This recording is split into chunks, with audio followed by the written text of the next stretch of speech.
Voilà, c'est une petite révolution de velours dans la maison mauve. Il n'y a pas une mort à Anderlecht, hein, mais c'est comme ça qu'on pourrait qualifier ce qui s'est passé ces dernières heures à la tête du Sporting. Vincent Kompany reste l'entraîneur du club, je rassure tout le monde, mais les supporters du Sporting se retrouvent ce jeudi midi avec un nouveau directeur général et un nouveau président du club. La saison est plus que moyenne sur le plan sportif, on le savait déjà, elle était inquiétante sur le plan financier. Et donc Aurélie Van Nouel, bonjour, on a l'impression qu'on est en train de resserrer les boulons au Sporting, c'est bien ça? Et oui, puisque l'ancien patron de l'opérateur VOO, qui est aussi depuis octobre le directeur opérationnel du club, devient maintenant aussi le directeur général. Un énième changement s'il en fallait encore un, mais il s'est dit que beaucoup au club étaient conscients dès le début qu'il allait rapidement monter en grade et que son profil faisait même doublon avec celui de l'actuel directeur général.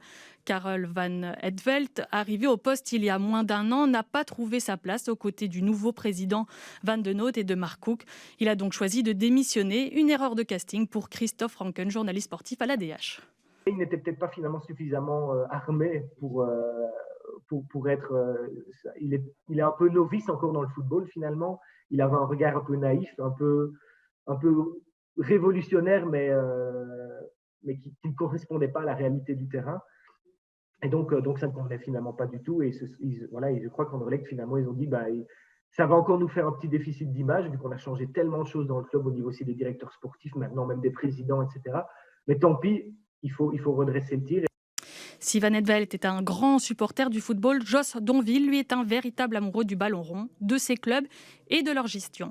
En 2015, il a par exemple acheté 5% des parts de Zulte Waregem et y siégeait dans le conseil d'administration. Mais ce n'est pas le seul club dans lequel il s'est impliqué, il y a même de quoi sourire. Et alors surtout, évidemment, et c'est d'ailleurs ça son premier grand chantier, je pense, Jos Donville, c'est qu'il a beaucoup travaillé aussi au Standard. En tout cas, il était sponsor via sa société, Base. Et il s'impliquait beaucoup parce qu'il était assez proche de Roland Duchâtelet, qui était le président de l'époque, propriétaire. Et il s'est déclaré dans plusieurs interviews supporters du Standard. Il a même déclaré une fois qu'il n'aurait pas pu, avec Bess, sponsoriser Anderlecht parce que le Standard correspondait mieux aux valeurs de la société. Voilà, toutes des choses qui vont un peu traîner comme des casseroles, en tout cas à son début. Au départ, quand il est arrivé, c'était dans un rôle plus de long, puisque chef opérationnel, c'était pas quelque chose dans la vitrine du club. Maintenant, il est CEO, donc clairement, on va le voir plus, notamment dans les médias, etc.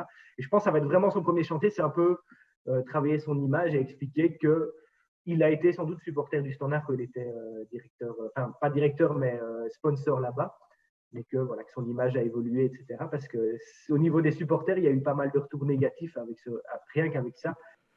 Alors, autre changement majeur au club, Aurélie Van Nouel, le premier conseil d'administration de l'année a également confirmé un changement à la présidence.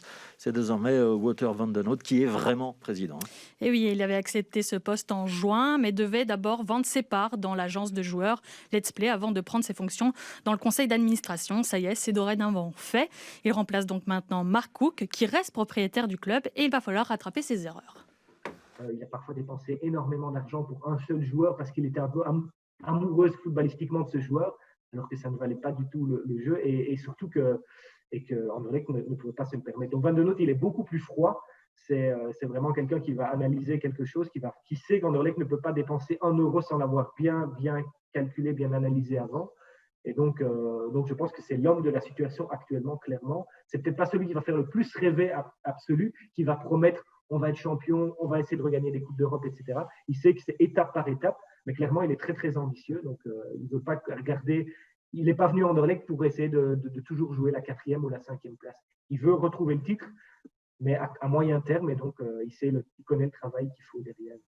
Retrouver le titre évidemment, mais vous l'aurez compris, le club espère aussi par ces changements d'abord redorer son image, notamment auprès de ses supporters, et puis évidemment se redresser financièrement. Merci Aurélie Van Nouel.